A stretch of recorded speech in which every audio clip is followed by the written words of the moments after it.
এটা কথা আপোনালোকে লক্ষ্য কৰিছেনে নাই নাজানো, কিন্তু আমি কিন্তু লক্ষ্য কৰিছো। চাওক, যেতিয়া নন্দিনী কাশ্যপ নামৰ অভিনেত্ৰীগৰাকীয়ে এজন মুছলমান ল'ৰাক খুন্দিয়াই মাৰি পেলাইছিল, তেতিয়া কিন্তু নন্দিনী কাশ্যপৰ বিৰুদ্ধে আমি সকলোৱে মানে সমালোচনা কৰিছো, গৰিহণা দিছো, তাইক ধিক্কাৰ দিছো, বহুত কিবা কিবি আমি প্ৰটেষ্ট কৰিছো নন্দিনী কাশ্যপৰ বিৰুদ্ধে। কিন্তু এতিয়া আপোনালোকে চাওক, শামীম আহমেদ নামৰ ল'ৰাজনে তিনিজনীকে ছোৱালীক গাড়ীত উঠাই খুন্দিয়াই তেওঁলোক মৰি থকা অৱস্থাত সি পলালে।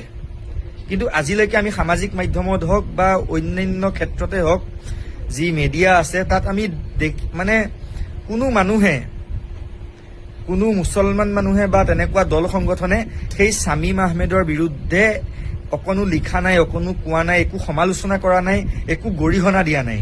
তিনিজনীকে ছোৱালীক মানে মৰাৰ অৱস্থাত এক্সিডেণ্ট কৰিতো মাৰিলেই, পেলাই থৈ সি পলাই দিলে, তথাপিতো তাক সমালোচনা কৰাৰ মানুহ আমি দেখা পোৱা নাই।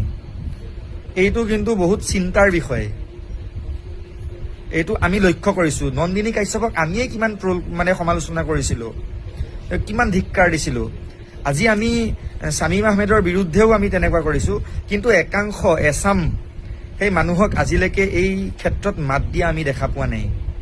মানে এইটো কি কয় নহয়, ডাবল ষ্টেণ্ডাৰ্ড, মানে এক পক্ষে কয় এক পক্ষে নকয়, এই বস্তুটো বেয়া।